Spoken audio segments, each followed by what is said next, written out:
इंतहाई काबिल एहतराम कायद पाकिस्तान मुस्लिम लीग नून मियाँ मोहम्मद नवाज शरीफ साहब, इंतहाई काबिल एहतराम हमारे मुस्लिम लीग नून के अकाबरीन, और आज इस हॉल में तशरीफ़ लाए हुए पाकिस्तान भर से इस इलेक्शन में मेहनत करके कामयाब होकर मुस्लिम लीगी मेंबर्स ऑफ नेशनल असेंबली और सेनेट के मेंबरान, मैं आप सबको अपनी तरफ से और अपने कायद मियाँ मोहम्मद नवाज शरीफ साहब की तरफ से आपको दिल की अथाह गहराइयों से मुबारकबाद पेश करता हूँ। और मैं समझता हूँ कि आपकी कामयाबी इन हालात में मुस्लिम लीग नून और नवाज शरीफ की क़यादत में ये एक बहुत बड़ी कामयाबी है। जनाब कायद, मैं कुछ यहाँ पर मारूज़ात पेश करूँगा इससे कबल कि मैं आपको ज़हमत दूँ। सबसे पहले मैं समझता हूँ कि हमें यहाँ पर शुक्रिया अदा करना है, आपके साथ साथ तमाम मुस्लिम लीगी जो यहाँ पर मेंबरान कौमी असम्बली, बहुत बहुत शुक्रिया। और अगले जो कैंडिडेट हैं वो थे तो हमारे ही हैं, हमारे ही, आइंदा भी हमारे ही रहेंगे, लेकिन नाम मालूम वजूहात पर वो आज़ाद लड़े और अल्लाह ताला ने उनको बड़ी कामयाबी दी, और वो हैं हमारे बहुत नौजवान बैरिस्टर अकील मलिक साहब। इधर आए ना।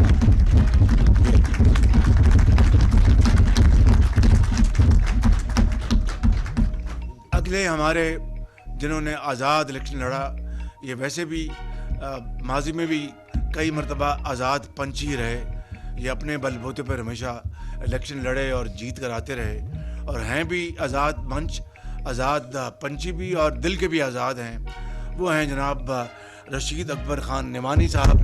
इन्होंने जनाब इलेक्शन आज़ाद जीता है और ये इन्होंने गैर मशरूत मुस्लिम लीग नून को ज्वाइन किया है। मैं हम सब इनके बहुत शुक्रगुजार हैं। अगले कैंडिडेट जो आज़ाद जीते वो हैं हमारे लाहौर के जनाब वसीम कादर साहब, और उन्होंने मुस्लिम लीग नून को ज्वाइन किया है और उनका हम सब शुक्रिया अदा करते हैं। अगले जो आज़ाद जीत के आए हैं राजा हयात हराज साहब, अपनी वलवला अंगेज़ क़यादत से और हिम्मत से आपने बिजली के अंधेरे तकरीबन ख़त्म हो चुके थे, यानी इफ़ेक्टिवली तो 2018 मई में, अपना जून में, अप्रैल में मुकम्मल तौर पर 20 घंटे का जो लोड शेडिंग ख़त्म हो चुकी थी, लेकिन 2017 में आपने पूरी कौम को बता दिया था कि 20 घंटे की लोड शेडिंग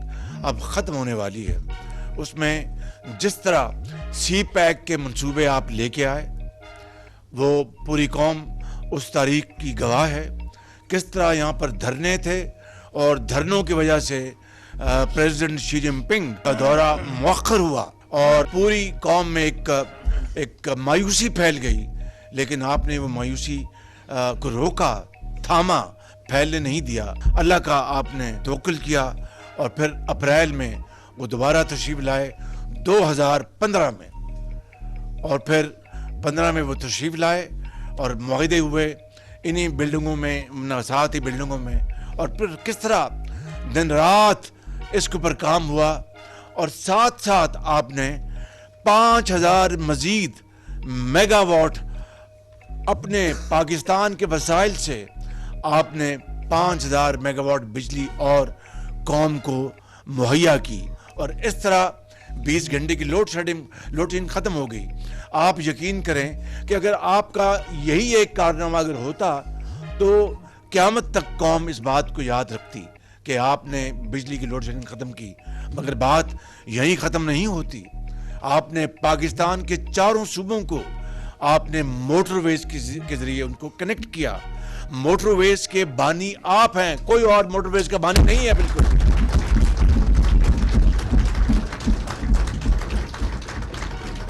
और जो लोग उस वक्त तुंद व तेज तनकीद करते थे, जहर भरी आवाज से तनकीद करते थे, ये मोटरवेज नवाज शरीफ ने बना दी। मैं आज बिला खौफ तरदीद कह सकता हूँ कि मियाँ मोहम्मद नवाज शरीफ साहब वो लोग आज जो मोटरवेज से सफ़र करते हैं, बाखुदा वो आपकी दराजी उम्र की और आपकी सेहत के लिए दुआ करते हैं आपकी। और इसी तरीके से उसके बाद आपने लाहौर हकीम मुल्तान मोटरवे बनाई, फिर आपने अपना सखर मुल्तान सखर मोटरवे बनवाई। आज वो एक नमूना है एक मेहनत का, रियाजत का और आला तरीन मेयार का और शफाफियत का। इसी तरीके से आपने जो शुमाली जो पाकिस्तान के शुमाल उस तरफ मोटरवेज के जाल फैलाया और कोई मुज़ाकरात किसी हवाले से अब वो सूदमंद नहीं है, तो आपने फिर अल्लाह का नाम लिया और दहशत गर्दी के हवाले से अफवाज पाकिस्तान के साथ मिलकर आपने फैसला किया। और शुरू में एक ऐसी आग थी, लगता था कि ये आग दहशत गर्दी की कभी बुझने नहीं पाएगी, मगर फिर आपने देखा कि आपकी क़यादत में अल्हम्दुलिल्लाह कुर्बानियाँ, अजीम कुर्बानियाँ दी गईं, इसमें कोई शक नहीं। अफवाज पाकिस्तान के जवानों ने, अफसरों ने, उनके बेटों ने, अपना आम आदमी ने, एक ताजर ने, एक पुलिसमैन ने, पुलिस अफसर ने, एक माँ ने, एक बेटे ने, एक डॉक्टर ने, एक इंजीनियर ने, एक बेवा ने, एक यतीम ने कुर्बानियाँ दी, अजीम कुर्बानियाँ दी। मगर आप की क़यादत में जो थी ये आग, जो इसकी दहशत गर्दी की, इसका मुकम्मल खात्मा हो गया। मियाँ मोहम्मद नवाज शरीफ साहब, मैं यहाँ पर किस और मैं मंसूबे की बात करूँ। बलूचिस्तान में, सिंध में आपने कराची के लिए पानी के मंसूबे आपने वहाँ पर उनको दिए और पहले 100% आपने फंडिंग आपने की, वो चाहे वो K3 है या K4 है। ग्रीन लाइन जो ट्रांसपोर्ट कराची का मंसूबा है, पहला मंसूबा, वो आप ही की अल्हम्दुलिल्लाह सोच की अक्कासी करता है। मैं इसके अलावा आप फिर KP में चले जाएं, ये लियारी टनल किसने मुकम्मल करवाई? वो मियाँ मोहम्मद नवाज शरीफ है। KP के अंदर जो आपने फिर जो दयामीर भाषा डैम का जो आपने उसकी ज़मीन खरीदी, उसकी बुनियाद रखी, उसके ऊपर 100 अरब खर्चा किसने किया? वो मियाँ मोहम्मद नवाज शरीफ है। मैं फहरिस्त बहुत लंबी है, मैं यहाँ पर उसका इख्तिताम करता हूँ ये कहकर, हकीकत ये है और ये बात इसमें कोई दो राय नहीं कि अगर पाकिस्तान भर में अगर अवामी मंसूबों और अवामी खुशहाली और तरक्की के मंसूबों की तख्तियाँ गिनी जाएं तो शायद महीने लग जाएंगे, वो तख्तियाँ नहीं गिनी जाएंगी। वो है उसका नवाज शरीफ, मोहम्मद नवाज शरीफ। मगर उसके बदले में आपको क्या मिला कि आपका हुकूमत का तख्ता उलट दिया गया कि ये शख्स अवाम की, करोड़ों अवाम की खुशहाली और तरक्की की तख्तियाँ लगा रहा है। वो कुछ लोगों को ये बात नागवार गुजरी और आपकी हुकूमत का तख्ता उलट दिया गया। मैं समझता हूँ कि ये आपकी बुर्दबारी, आपकी हिम्मत और आपकी मैं समझता हूँ कि मुदब्बर होने की इससे बड़ी और कोई दलील हो नहीं सकती कि आपने सब्र से काम लिया। लेकिन आपने यानी ये गिराओ जलाओ और GHQ पे अपना हमलावर हो जाएं और लाहौर की अपना कोर कमांडर हाउस पे हमलावर हो जाएं, पेशावर में, यहाँ पे गुजरांवाला में, सरगोदा में क्या कुछ नहीं हुआ जो कि देखती आंख ने कभी ऐसा समा नहीं देखा था। मगर आपने सब्र और तहम्मुल से काम लिया क्योंकि आप जानते थे कि अगर आपने इसके ऊपर बात की तो खुदा न खास्ता पाकिस्तान का जो मुस्तकबिल वो तारीक ना हो जाए। मगर आपने सब्र के साथ और जवामर्दी के साथ आपने मुकाबला किया, तमाम जो ऐसी कुव्वतें थी, मनफी कुव्वतें, उनका मुकाबला किया, अदालतों का सामना किया। हर रोज़ आप अपना मरियम नवाज शरीफ, उनको हम सब मिलकर आज दिल की गहराइयों से मुबारकबाद पेश करते हैं कि वो अब पंजाब की वज़ीर आला मुंतखब हुई हैं और मेरा ईमान है इंशाअल्लाह कि वो आपकी लीडरशिप में और हम सब के अपना पूरी तावन से वो एक बेहतरीन वो एडमिनिस्ट्रेटर साबित होंगी, सियासतदान साबित होंगी और पंजाब इंशाअल्लाह जिसकी दाग बेल नवाज शरीफ ने 1985 में रखी थी, वो पंजाब इंशाअल्लाह मज़ीद दिन रात तरक्की करेगा और आपके नाम को और उजागर करेगा। तो मैं ये कह रहा था कि आपने बड़े सब्र और तहम्मुल के साथ आपने ये सारे जबर आपने बर्दाश्त किए और जाली झूठे मुकदमों को आपने सामना किया, लेकिन आपने कभी नहीं कहा कि फ़लाँ मीर जाफ़र है, फ़लाँ गद्दार है, क्या क्या बदतरीन यानी ज़ुबान इस्तेमाल की गई, इदारों के ख़िलाफ़ तोड़ फोड़ की गई। ये देखती आंख ने कभी ऐसा दिल खराश मंजर नहीं देखा था। भुट्टो सूली पे चढ़ गए, कोई अपना किसी ने GH की तरफ नज़र नहीं की। मोहतरमा बेनज़ीर शहीद हो गई, किसी ने GH की तरफ कभी देखा तक नहीं। आपको 3 मरतबा आपको माजूल किया गया, कभी आपने किसी अपने वर्कर को कभी एक लफ्ज़ नहीं कहा, सब्र से और तहम्मुल से काम लिया। ये है वो नवाज शरीफ जो आज पाकिस्तान का खाली सियासतदान नहीं बल्कि एक मुदब्बर है, मुदब्बर पाकिस्तान के नवाज शरीफ। तो मैं समझता हूँ कि फिर जब आप वाकई ये जिंदगी मौत अल्लाह ताला के हाथ में है, सेहत बीमारी अल्लाह ताला के हाथ में है, खुशी गमी अल्लाह ताला के हाथ में है। जब आप बीमार हुए, ये अल्लाह ताला की मर्जी थी, तो किस तरह की गलीज़ ज़ुबान इस्तेमाल की गई, किस तरह की एक फ़िक्रे कसे गए। आपने तब भी बड़े सब्र के साथ आपने अपना हौसला किया, आपने सब्र का आपने दामन नहीं छोड़ा और फिर आपने जेल काटी, कोटलखपत जेल में। किस तरह वहाँ पर आपको अज़ियतें दी गई, किस तरह मरीम नवाज़ को वहाँ पर रखा गया और मेरे सामने इस बेटी को आपके सामने जिस तरह गिरफ्तार किया गया, खुदा कभी किसी दुश्मन को भी ये इस तरह का सामना उसको ना करना पड़े। तो मैं समझता हूँ कि ये वो वाक़यात हैं, ये वो आपकी सियासी स्ट्रगल है जिसने अल्हम्दुलिल्लाह नवाज शरीफ को आज मुदब्बर पाकिस्तान और मेमार पाकिस्तान का एक, मैं नहीं कह रहा, ये कौम ने आपको लक़ब दिया है। इलेक्शन में ऊंच नीच होती है, हमारे बाज़ जगहों पर हमें बड़ी कामयाबी मिली, बाज़ जगह हमारे जो बड़े बड़े हमारे जो लॉयल बहुत मर मिटने वाले नवाज शरीफ के साथी और कारकुन वो हार गए। तो इसका मतलब ये हुआ कि जो हम हार गए वो ठीक हारे और जो जीते वो गलत जीते। ये है वो दोगलापन। अब KP में वो अगर उनकी मेजॉरिटी आई है तो क्या फिर वहाँ पर सारी की सारी धांधली हुई है? और अगर पंजाब में जहाँ पर हम जीते हैं तो वहाँ पर धांधली और जहाँ पर हारे हैं वो बिल्कुल ठीक हारे हैं। ये है वो दोगलापन, ये है वो नार्सिसिज्म, ये है वो अना, ये है वो तकब्बर, ये है वो रऊनत, ये है वो अपनी ज़ात पाकिस्तान से ऊपर कि अपनी ज़ात को पाकिस्तान की ज़ात से ऊपर कर देना।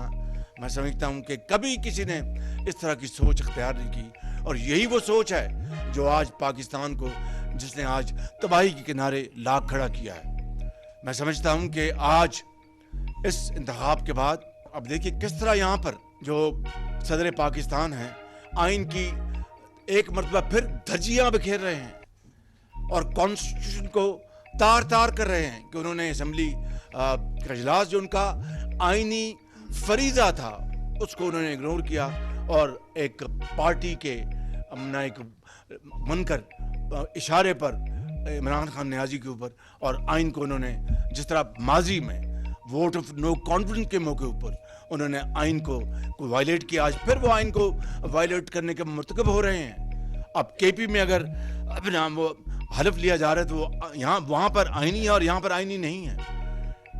KP की जो असम्बली है वो आइनी है और यहाँ पर ये आइनी नहीं है। ये दोहरा मेयार, इसने मैं समझता हूँ कि हमारी जड़ों को एक कारी ज़रब लगाई है। हमने 16 महीने, अगर मुझसे कोई पूछे कि नवाज शरीफ साहब की क़यादत में और 13 पार्टियों की कोलिशन में अगर हमने क्या किया, तो मैं बार बार कहूँगा कि पाकिस्तान को दिवालिया होने से अल्लाह ताला ने बचाया। मैं बाखुदा रोज़ क़यामत भी रब ताला की अदालत में हाथ जोड़ के कहूँगा कि मैंने पाकिस्तान को हमने दिवालिया होने से बचा लिया, वगरना आज हम यहाँ ना बैठे होते। तो मैं समझता हूँ कि ये वो मामलात हैं। इसलिए मैं ख़ितामन ये कहूँगा कि ये अब बहुत बड़ी ज़िम्मेदारी है। आप वज़ीर आज़म बने, मैं आपका वर्कर बन के आपकी खिदमत करूँगा और मुल्क की खिदमत करूँगा आप सबकी खिदमत में। कि आज अगर हम यहाँ पर बैठे हैं और आज यहाँ पर पार्लियामेंट में आए हैं और अगर आज दिवालिया पाकिस्तान नहीं हुआ तो खुदा ताला के फजल करम से नवाज शरीफ की बसीरत और इनकी लीडरशिप में वो जो 16 महीने जो बहुत मुश्किल हमने गुजारे वो जो हमने फैसले किए आखिरी महीनों में कि आज अल्हम्दुलिल्लाह केयर टेकर हुकूमत में पाकिस्तान स्टेबल रहा, दिवालिया नहीं हुआ। कौम की खुशहाली और तरक्की के लिए काम करना ये एक बहुत कठिन मरहला है, हिमालय नुमा ये एक मरहला है, पहाड़ नुमा ये एक चैलेंज है, समंदर से भी गहरा और वसी ये चैलेंज है। उसको न मैं ना मियां मोहम्मद नवाज शरीफ कोई अकेला नहीं कर सकता, उसको हम सब ने मिलकर करना है। बाकी पार्टियों का भी, हम जो हमारे साथ हलीफ हैं वो भी और जो नहीं है उनकी भी मशावरत लेनी है, और तमाम इदारों को हमने साथ लेकर चलना है। और ये सफ़र क्या है, मैं जो चर्चिल ने कहा था, मैं यहाँ पर क्या कर बात 1 मिनट में ख़त्म करूँगा। It's a journey of blood, sweat and sacrifice. अब मैं एक करारदाद पेश करूँगा और आपकी अगर इजाज़त होगी तो फिर ये हाउस उस करारदाद को अडॉप्ट करेगा। मुस्लिम लीग नून का ये मुश्तरका पार्लियामानी पार्टी का इजलास मियां नवाज शरीफ की क़यादत पर एतमाद का इजहार करता है और मुस्लिम लीग नून के कायद मियां नवाज शरीफ की जमहूरियत के लिए खिदमात पर इनको खराज तहसीन पेश करता है। जदीद पाकिस्तान के मेमार के तौर पर मियां नवाज शरीफ की पाकिस्तान की तरक्की और पाकिस्तान की आवाम की खुशहाली के लिए खिदमात को ये इजलास अपने दिल से सराहता है और इस अज़्म का इरादा करता है कि मियां मोहम्मद नवाज शरीफ की क़यादत में मुल्की मसाइल को हल करने के लिए भरपूर जदोजहद और तगदो की जाएगी। ये वक्त हमसे, हर फर्द से, फर्दन और इज्तिमान, ये वक्त हमसे कुर्बानी, इसार और मेहनत का तकाजा करता है और हम सब इस बात का अज़्म करते हैं कि हम सब मियां मोहम्मद नवाज शरीफ की क़यादत में कौम की उमंगों पर पूरा उतरेंगे। आपको मंजूर है ये? बहुत शुक्रिया आपका। अब मैं जनाब कायद मियां मोहम्मद नवाज शरीफ साहब को दरख्वास्त करूँगा कि वो आपसे खिताब फरमाएं। बहुत शुक्रिया।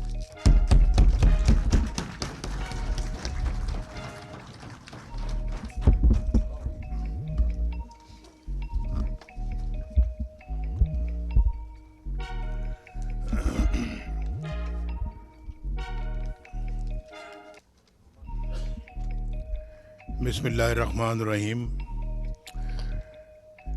मोहतरम शहबाज शरीफ साहब, मोहतरम मेंबरान सेनेट, कौमी असम्बली, मैं सबसे पहले तो अपने मुंतखब होने वाले कौमी असम्बली के तमाम मेंबरान को मुबारकबाद पेश करता हूँ और समझता हूँ कि एक बहुत सख्त लड़ाई लड़ के आप यहाँ पे पहुँचे हैं। शहबाज साहब ने जो अभी गुफ्तगू की है वो यकीनन बहुत उम्दा गुफ्तगू थी और बड़े जोश व खरोश में उन्होंने अपनी तकरीर की है। मैं इस हॉल में कई सालों से आ जा रहा हूँ और सबसे पहले तो मैं 1990 में यहाँ पे आया था। आप में से कई हज़रात उस वक्त मेरे साथी थे। जी मैं 1990 की बात कर रहा हूँ। 1990 की बात की मैंने और उसके बाद फिर आते जाते रहे, लेकिन अल्लाह का शुक्र है कि हमारा पहला दौर भी एक बहुत अच्छा दौर था और बड़े बड़े मंसूबों का आगाज़ उसी दौर से शुरू हुआ था। अगला दौर हमारा एक फिर बहुत अच्छा दौर था और तकरीबन 2/3 मेजॉरिटी के साथ हम अगला दौर जीत कर आए थे और उसमें फिर अल्लाह ताला ने हमें हिम्मत दी और पाकिस्तान एक न्यूक्लियर ताकत भी बना। फिर तीसरा दौर आया तो वो भी माशाल्लाह बहुत अच्छा एक दौर रहा और आप जानते हैं कि तीसरा दौर हमारी एक लंबी जुदाई के बाद आया। हम 7 साल मुल्क से बाहर रहे और हमारी पार्टी के ऊपर जो जुल्म ढाया गया वो भी आप जानते हैं अच्छी तरह से, और जिस तरह से जेलें काटी, मुकदमे झेले, तो कामयाबी अल्लाह ताला ने दी। फिर हम सिंगल लार्जेस्ट पार्टी और सादा अक्सरियत से ज़्यादा हासिल करके हम खुद मुस्लिम लीग नून ने गवर्नमेंट कायम की। और फिर उस दौर में जो एक मिसाली तरक्की जो हो रही थी मुल्क की, उसकी मिसाल शायद माजी में कम ही मिलती होगी, और अगर मिलती भी होगी मिसाल तो फिर हमारे पिछले अदवार की मिसाल मिलती होगी जो उससे पहले गुजर चुके थे। लेकिन मैं ये समझता हूँ कि हमने आपका वास्ता जो है वो इस दफ़ा भी एक ऐसे लोगों से पड़ा है जिनकी जहनियत मुझे आज तक समझ नहीं आई, और वो लोग हैं कि पिछला इलेक्शन जब हम जीते 2013 वाला, तो शुरू से ही धांधली की रट लगनी शुरू हो गई। 35 पंक्चर का आपने सुना होगा, वो हर रोज़ 35 पंक्चर की बात किया करते थे। और फिर गवर्नमेंट जब बनी, गवर्नमेंट से पहले अभी वो इलेक्शन कैंपेन चल रही थी, तो वो ज़ख्मी हो गए इलेक्शन कैंपेन में नीचे गिर के। हम सबसे पहले पहुंचे अस्पताल में उनकी मजाज पुरसी के लिए। हमने अपनी इलेक्शन कैंपेन को 24 घंटे के लिए बंद कर दिया। जब गवर्नमेंट हमारी जीत गई, हमारी पार्टी जीत गई, तो उसके बाद फिर मैं उनके घर गया। यानी मैं ये समझता हूँ, और जो कि मैं समझता रहा हूँ, कि सारी सियासी ताकतों को एक किसी अपना ख़ास एजेंडे के लिए काम करना चाहिए। अपनी अपनी सियासत ज़रूर करें, सियासत में मुखालफत भी उसका एक जुज़्व है, वो ज़रूर करें, लेकिन पाकिस्तान को और निज़ाम को ख़तरे में न डालें। मैं घर यहाँ पर गया, जानते हैं सब, बनी गाला में, और फिर अपना वहाँ पे मीटिंग हुई और हमने डिस्कस किया कि जी सबको मिल के इकट्ठे चलना है। तो तय हुआ कि जी इकट्ठे चलेंगे, और उसके बाद हमने अपना काम शुरू किया। हम अपना मसरूफ़ हो गए बिजली की लोड शेडिंग के ख़ात्मे के लिए, क्योंकि वो वादा था हमारा कौम से, और जब कौम से वादा किया था तो मुझे मालूम था कि इतना पैसा पाकिस्तान के ख़जाने में नहीं है कि हम 1 या 2 पावर प्लांट से ज़्यादा लगा सकें। हमें इस बात का शिद्दत से एहसास था कि इसके लिए हमें यकीनन और भी ज़राए तलाश करने पड़ेंगे, जो या अपना पेट काट के हमें बिजली के कारखाने लगाने पड़ेंगे, क्योंकि बिजली की लोड शेडिंग जो है वो संगीन तरीन मसला था। उस वक्त दहशत गर्दी एक संगीन तरीन मसला था, और पाकिस्तान की इकॉनमी को संभालना एक अजीम, एक बहुत बड़ा मसला था। डार साहब बैठे हुए जानते हैं कि उस वक्त पाकिस्तान डिफ़ॉल्ट के करीब था। उस वक्त पाकिस्तान फाइट के अंदर ग्रे लिस्ट में आ चुका था, और उसको बाद हमने वाइट में लेके आए। और फिर उसके बाद हमने जो है वो ये इन सारे मसाइल को हल करने के लिए अपना काम शुरू किया। अभी मैं बनी गाला में उनको मिलकर आ रहा हूँ, तो चंद हफ्तों के बाद पता लगता है जी कि इत्तेहाद बन गया है लंदन में, और वो मौलाना ताहिरुल कादरी साहब भी और मौसूफ भी और फिर कुछ और लोग भी उसके बाद वो पाकिस्तान के अंदर धरनों का प्रोग्राम बना रहे हैं। मैंने कहा तो मैं तो भी चंद दिन पहले तो मैं मिल के आया हूँ, धरने किस बात के? तो क्यों धरनों की कौन सा माहौल है? तो देखते देखते धरने शुरू हो गए, और धरने आपने भी देखे, मैंने भी देखा। कहा गया कि इस वज़ीर आज़म के गले में पट्टा डाल के हम यहाँ से प्राइम मिनिस्टर हाउस से खींच कर बाहर लाएंगे। मैं उन दिनों में कहीं छोड़ के नहीं गया, मैं प्राइम मिनिस्टर हाउस में ही रहा। और मुझे मेरे लोगों ने कहा जी कि आप यहाँ से कम शिफ्ट हो जाएं या लाहौर चले जाएं कुछ दिनों के लिए। मैंने कहा नहीं, इधर ही रहेंगे। धरने शुरू हो गए और उधर से दहशत गर्दी एक जोरों पे थी, उधर से लोड शेडिंग जोरों पे थी, उधर से हमने मोटरवेज बनानी थी, हमने कई दूसरे मंसूबे लॉन्च करने थे जो कि हमने किए। हम उनके बावजूद धरने होते रहे, हम मोटरवेज बनाते रहे, धरने होते रहे, हम लोड शेडिंग का खात्मा करते रहे, धरने होते रहे, हम बिजली के कारखाने लगाते रहे, और धरने होते रहे और हम दहशतगर्दी का मुकाबला करते रहे। और आप देखें कि धरने 4 महीने, चाइनीज़ प्रेसिडेंट को जिक्र किया है, चाइनीज़ प्रेसिडेंट जो है उनकी विज़िट पोस्टपोन हुई। और ये पोस्टपोन विज़िट का होना एक हमारे चाइनीज़ दोस्त मुल्क के सदर का कोई छोटी बात नहीं थी, बड़ी अफसोसनाक बात थी।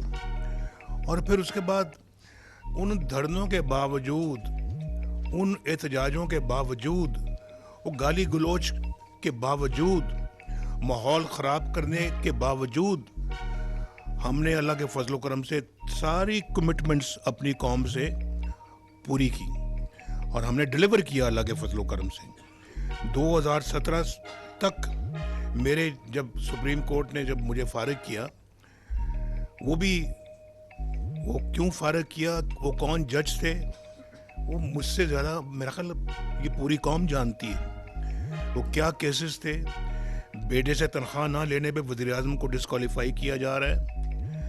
कभी मैंने सुना, ना कभी आपने सुना होगा कि किसी मुल्क में कभी ऐसा होता है। यहाँ हुआ, हमने देखा। और फिर आज क्या वो जज जो हैं वो किसी को मुंह दिखाने के लायक हैं आज? और उनमें से एक जज जो है वो, जो अगले चंद महीनों में जिसने चीफ जस्टिस बनना था पाकिस्तान का, अब अंदाजा करें ये क्या है। ये वो जज थे जिन्होंने मेरे खिलाफ फैसला दिया, साकिब निसार साहब ने मेरे खिलाफ फैसला दिया। आज कहाँ है वो, बताएं। जिनके बेटे के बारे में आपने उन दिनों में खबरें सुनी कि वो टिकट के वो पैसे वसूल कर रहे हैं। और फिर उसके बाद बाकी जो दीगर जज जिन्होंने हमें सिसलिंग माफिया का, और जिन्होंने हमारे लिए बड़े अजीब व गरीब अल्फाज कहे कि जो कि किसी जज से तवक्को नहीं की जा सकती, ये अल्फाज उन्होंने कहे और लगता है जैसे गुस्से से निकाला मुझे। भाई क्या गुस्सा था, मैंने आपका क्या बिगाड़ा था भाई, क्या किया था मैंने? उसमें और भी प्लेयर्स थे, शहबाज साहब ने अभी जिक्र किया, और भी प्लेयर्स थे। तो मैं समझता हूँ कि उन्होंने पाकिस्तान के साथ जुल्म किया। जो ये दिन देख रहे हैं आज, जो आज ये कौम जो दिन देख रही है, ये सब उसी का नतीजा है। वरना 2017 में तो ऐसा लग रहा था कि 2018 में जो इलेक्शन होगा इंशाल्लाह मुस्लिम लीग नून फिर जीतेगी, हर बंदा जानता है, और कि फिर जीतेगी मुस्लिम लीग और ज़्यादा अक्सरियत से आएगी वापस। लेकिन ये नुकसान मुस्लिम लीग नून को नहीं पहुंचाया, उन्होंने नवाज शरीफ को नहीं पहुंचाया, मुल्क को तबाह बर्बाद किया। पता नहीं कौन सा बदला लिया मुल्क से। अभी आज मेरा ख्याल है कि आप अपना एक आग का समुंदर पार करके आप यहाँ पहुँचे हैं। ये पहले कभी ऐसा नहीं हुआ था। मैंने शुरू में कहा था कि मैं इस हॉल में कई मरतबा आया हूँ, लेकिन इलेक्शनों के बाद बड़ा एक अपबीट किस्म का यहाँ हमारा होता था जो मूड, लेकिन वो उसमें और आज में बहुत फ़र्क है। आज एक बहुत चौमुखी लड़ाई लड़के आप यहाँ पे पहुँचे हैं। और ये मैं ऐसे लोगों से हमारा वास्ता था। अगर आप जो है ना वो ये जो आप कुछ भी कर लें, आप यानी कि जब भी आप जीतेंगे उनका रवैया वैसा ही होगा जो आज देखने में आ रहा है। उनका 2013 में भी रवैया था कि जी ये पंक्चर लगे हैं अपना 35 पंक्चर। उनका 2013 में भी यही था जी कि ये धांधली हुई है, धांधली। और फिर पूछें आप अपना वो जो बहुत अच्छे नाम के चीफ जस्टिस थे, जस्टिस नासरुल मुल्क, जिन्होंने कहा जी कि सब ये कुछ कोई 35 पंक्ति वाली बात दुरुस्त नहीं है, यानी कि एक थप्पड़ मारा उनके मुंह के ऊपर, लेकिन उनको फिर भी इसका कोई एहसास नहीं हुआ। वो सारा 4 साल 5 साल वो हमारे ख़िलाफ़ और निज़ाम के ख़िलाफ़ साजिशें करते रहे, साजिशें। और कभी उधर से आ रहा है लॉन्ग मार्च और वहाँ आके जी खड़ा हो गया जी, वहाँ पे अटक के पुल के ऊपर खड़े हैं जी। इधर दाखिल इस्लामाबाद में दाखिल होने के लिए वो और लोगों का इंतज़ार कर रहे हैं।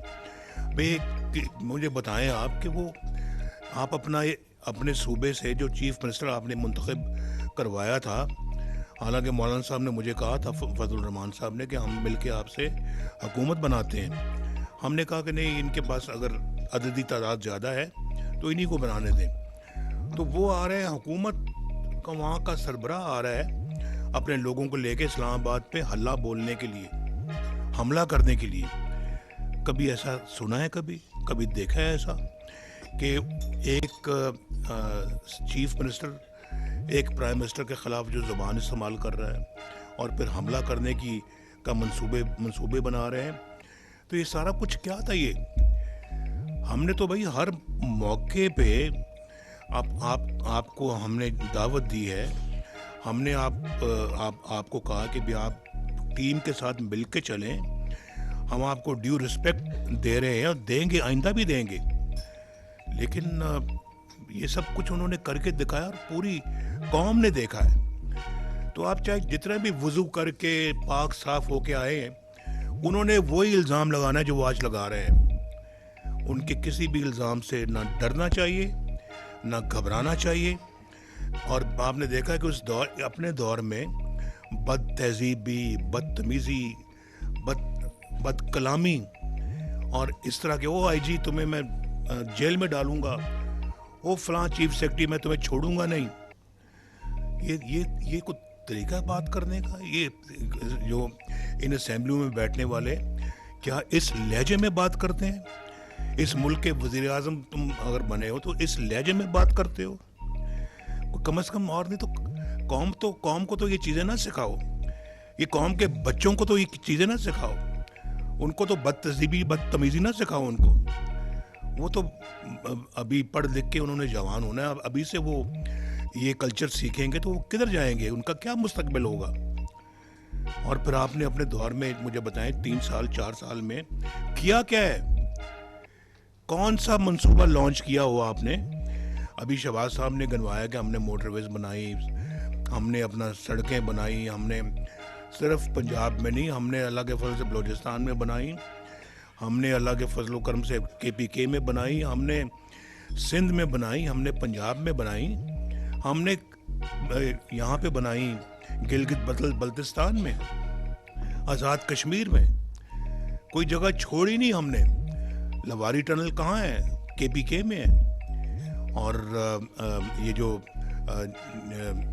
गिलगित स्कर्दू जो हाईवे वो कहाँ है, जिस पे 50-60 अरब रुपया लगा था? 3-4 अरब रुपया उस सूबे का बजट है, एक मंसूबे पे हमने 50 अरब लगा दिए। ये हमारी एक पूरे मुल्क की खिदमत की सोच थी जिसको हमने अमली जामा पहनाया। हमने तो नहीं सोचा कि जनाब फलां गवादर है तो गवादर को हमने भरपूर डेवलपमेंट की। और अगर मैं ये समझता हूँ कि अगर वो मोमेंटम जो हमने शुरू किया था 1990 की बात तो दूर की है, अगर वहाँ से काउंट करें और अनइंटरप्टेड अगर वो मोमेंटम जारी रहता, आप यकीन करें आज पाकिस्तान इस खित्ते की बहुत बड़ी ताकत होता।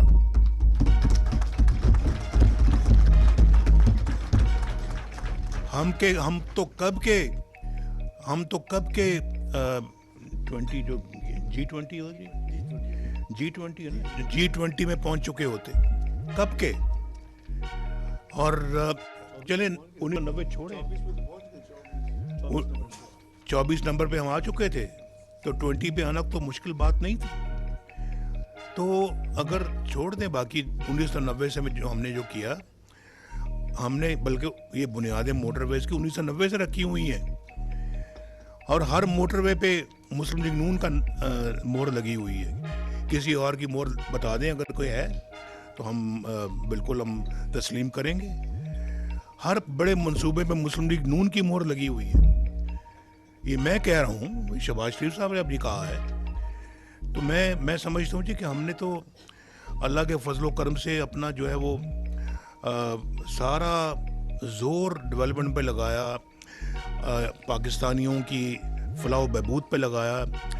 10-10 रुपए किलो सब्जियां बिकती थी उस ज़माने में, और 1.5-2 रुपए यूनिट बिजली का रेट था, और डॉलर 104 रुपए पे बांध के रखा हुआ था हमने। कौन नहीं, सब ये सब कौन बातें आप जानते नहीं। और किसके ज़माने में डॉलर 104 से बाहर निकला और फिर 150-200 से भी आगे तजावुज़ कर गया। ये याद रखें, ये बहुत बड़ा जुल्म ढाया अपने मुल्क के ऊपर हमने। और जो भी इनको लेके आए, जो भी इनके साथ मिलके जिन्होंने इनको आकर लाभ बिठाया, वो पाकिस्तान के बहुत बड़े मुजरिम हैं। और आज पाकिस्तान को ठीक करना एक जान जोखों का काम नज़र आता है, इतना मुश्किल काम नज़र आता है। मैं तो शहबाज शरीफ साहब को बहुत शाबाश देता हूँ, जो इन्होंने जिस तरह से वो 1.5 साल चलाया है मामलात को और पाकिस्तान को डिफ़ॉल्ट से बचाया है।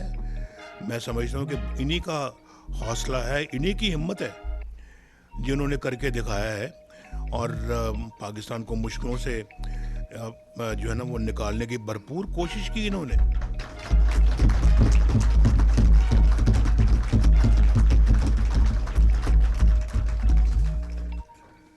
तो मैं समझता हूँ जी कि ये हमारा मुकाबला ऐसे लोगों के साथ है जो मैं समझता हूँ कि लॉजिक को नहीं समझते, ना मानते हैं। उनके नज़दीक लॉजिक कोई चीज़ नहीं है। तो हमें अपना जो है ना वो अब वक्त आ गया है। मुश्किल हालात हैं, बहुत मुश्किल हालात हैं, और पाकिस्तान के अवाम जो है वो सबसे बड़ा मसला उनका महंगाई का है। और मैं 1985 में मैं जब चीफ मिनिस्टर था, तो 1988 में फिर जब इलेक्शन हुआ तो पीपल्स पार्टी मुकाबले पे थी और हम मरकज़ हार गए। पंजाब में हम सबसे बड़ी पार्टी थी, हमने वहाँ गवर्नमेंट अल्लाह के फजलो करम से बनाई। फिर अल्लाह ने मौका दिया, हमने मामलात को सही तरह से चलाया, और 1990 में दिसंबर में अल्लाह ताला ने फिर दोबारा हमें मौका पहला मौका दिया, और मैं अल्हम्दुलिल्लाह पाकिस्तान का वज़ीर आज़म बना। तो वो कारकर्दगी जो हमने उस वक्त दिखाई थी अल्लाह के फजलो करम से, उसका समर हमें मिला है। और मैं समझता हूँ कि आपके अगले पहले जो हैं 1.5-2 साल ज़रा मुझे महसूस होता है कि मुश्किल के होंगे। इस मुश्किल में हमने बिल्कुल इस तरह से रहना है जी, एक होकर, और अपने मुखालफिन का भरपूर मुकाबला करना है। और इंशाअल्लाह मुझे बहुत यकीन है कि पाकिस्तान अगले 1.5-2 साल में इन मुश्किलात से बाहर निकल जाएगा। और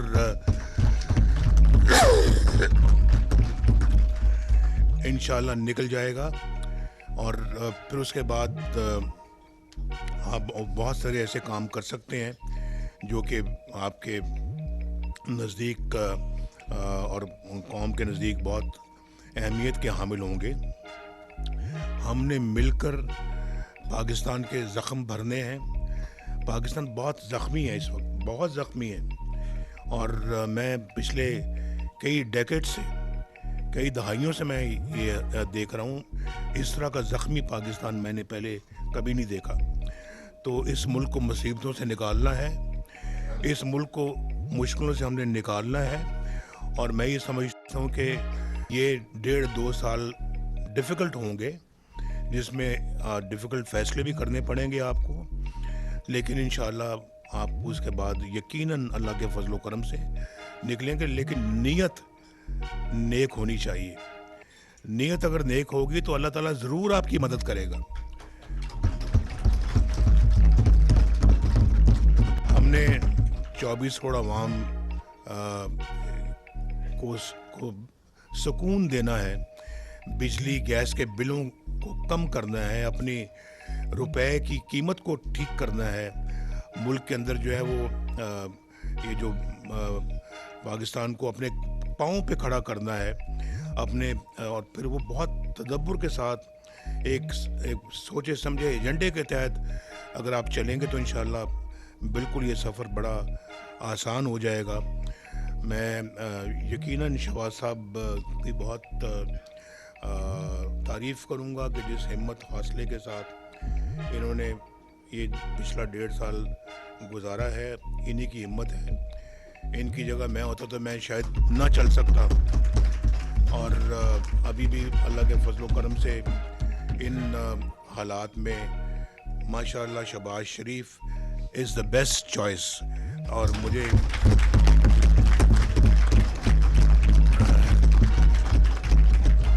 उनको बतौर वज़ीर आज़म का कैंडिडेट डिक्लेयर करूं।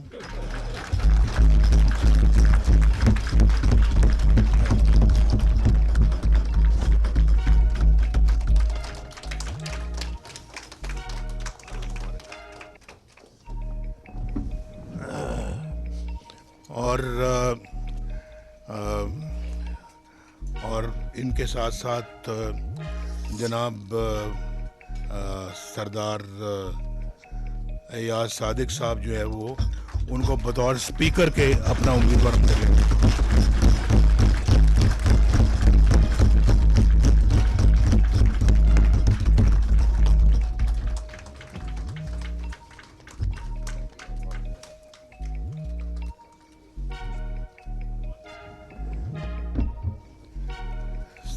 सरदार एयाज सादिक साहब जो हैं उन्होंने बहुत अच्छे तरीके से अपनी स्पीकरशिप को चलाया है और हाउस के स्पीकर रहे हैं, बहुत कामयाब स्पीकर के तौर के ऊपर उन्होंने अपना वक्त गुजारा है। और एक काबिल भी हैं, अहलियत भी है, सलाहियत भी है, तजुर्बा भी है, और पार्टी के साथ कमिटमेंट भी है। और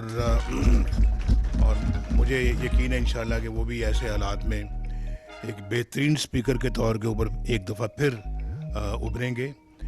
और मैं आप सब के लिए भी बहुत दुआगो हूँ कि अल्लाह ताला आपको और हम सब को मिलकर इस मुल्क की खिदमत करने की तौफीक अता फरमाए। और यहाँ मैं ख़ास तौर पे अपने ख़वातीन को जो दोबारा माशाल्लाह अच्छी खासी तादाद में मुंतखब हुई हैं, उनको भी मुबारकबाद देता हूँ। अपने जो माइनॉरिटी भाइयों को या कोई बहन है तो उनको भी मैं दिल की गहराइयों से मुबारकबाद देता हूँ कि दोबारा मुंतखब हुए हैं।